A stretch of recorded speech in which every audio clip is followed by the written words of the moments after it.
Since ancient times, philosophers like Plato, Socrates and Aristotle have thought long and hard about what makes us happy. We've been thinking about that today. The modern-day illusionist, Derren Brown, has more of an insight into people's heads than most, having made a career out of his mind-reading performances. But when he started to think about what makes us happy for his new book, he found himself going back in history and asking what we have learned from the past. And he's here to tell us all about it. So we've got some of the great Greek thinkers on the screens behind us. What have we been missing out on then for the past few thousand years? Yeah, I think the question of happiness now left to the self-help industry isn't very well answered. They sort of tell us things that sound very plausible, like you should set your goals, you should think very positively and believe in yourself and so on. And that's all right enough in sort of small doses, but it can often leave people feeling that they've sort of failed and that it's their own fault, setting goals, and then, you know, you can spend your life climbing a ladder and realise you had the ladder against the wrong wall, as Joseph Conrad said. So what I've done is I've gone back to 2,000 years ago when these questions were really thought about, what it was to live well, what it is to flourish. And a lot of what they were saying is rather than trying to control everything to bring it in line with your aims, is to actually kind of accept that most things are out of your control and to live comfortably with that idea.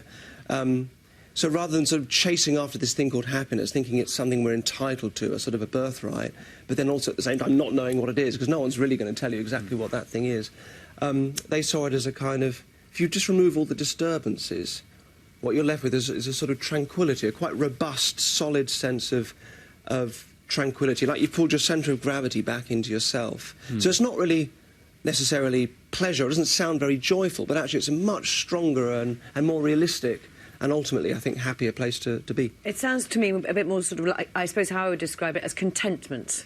Tranquility, ataraxia was the word that they used, but they were also the Stoics who really pushed this idea, and I got very interested in Stoicism over the last few years. They were big movers and shakers, so Marcus Aurelius was like probably the biggest, most powerful emperor, ruler we've ever had. They were politicians, they were people that got stuff done, but at the same time they had this great sense of sort of stillness about them. It's about not emotionally investing in things that are out of your control, and it's a very it's just got lost in the mix over the last couple of thousand years, and I think it's really due for a comeback. What I found really interesting is people are saying, oh, this is a real departure from what we would normally see and what you hear you talking about. And yet, with magic, it's always down to sort of the things you choose to ignore, isn't it? In a card trick, you choose to ignore a certain thing, the sleight of hand, because you want to be amazed by it. I wonder whether that's applicable to happiness as well, because you know, if you want to be happy, you sort of choose to forget the bad stuff. Absolutely. What a magician does is sells you a story. So you kind of you think the story went point A to point B to point C, and that's some amazing, impossible thing. Normally, all the information you need to work out the trick is right there in front of you, but you're sort of subtly nudged into editing that story in a certain way to tell yourself this sort of impossible event has happened. And that's what we do in life all the time. It's not events, as the Stoics said, it's not events in the world that cause our problems, it's those stories we tell ourselves about those events. When we get angry or frustrated about something, it's not the thing itself, because if you ask yourself, do I actually have a problem right now? The answer's normally no. But we tell ourselves a story about it. We entertain how things are going to be in the future, or we replay stuff that's happened in the past. And that's taking control of those sort of stories that we tell ourselves and not just succumbing to them is a very useful thing, and it does absolutely tie in with magic, yeah. You also talk about sort of fame and fortune and why, again, they don't necessarily at all make people happy. No, they don't. Fortune, money, up to a certain point, what all the research has shown is that if you earn less than is sort of comfortable, that can make you unhappy.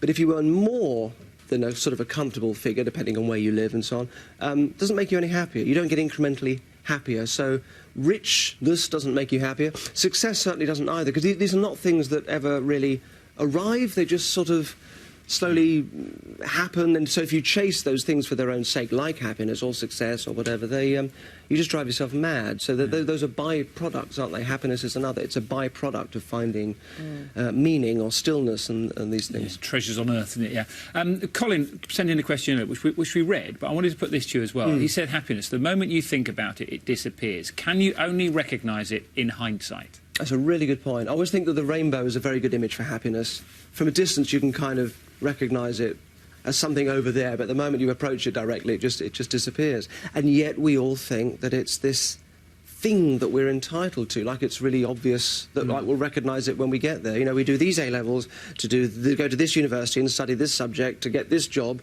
to get this promotion, to what? Like it's this thing that never really sort of arrives. So rooting yourself a little more in life at the moment rather than just letting it happen in the interim, I think is very healthy. So yes, that's a very good point, isn't it? It's very interesting because I did a little survey in the office and asked people, you know, what makes you happy, and everybody's got an answer. And they're kind of transit. They can be complete different. You know, it's dogs. It can be dancing. They're pets. It can be cake. It can be dancing. Yeah. Everybody, we have an answer to this, don't we? Within ourselves, in some ways. They do. They tend to be. I mean, those are all lovely answers. They tend to be things that bring us momentary happiness. Yes, they're transient, aren't they? Yeah, or pleasure, perhaps. Yeah.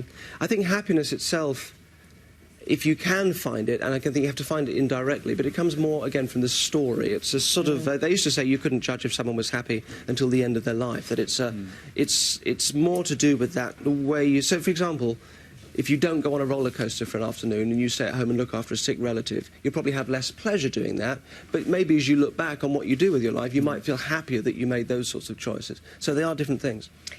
Derren, really good to speak to you. Thank you very much Thank you for having me. indeed. The book is called, guess what? Happy. We'd like to explore it more, yeah.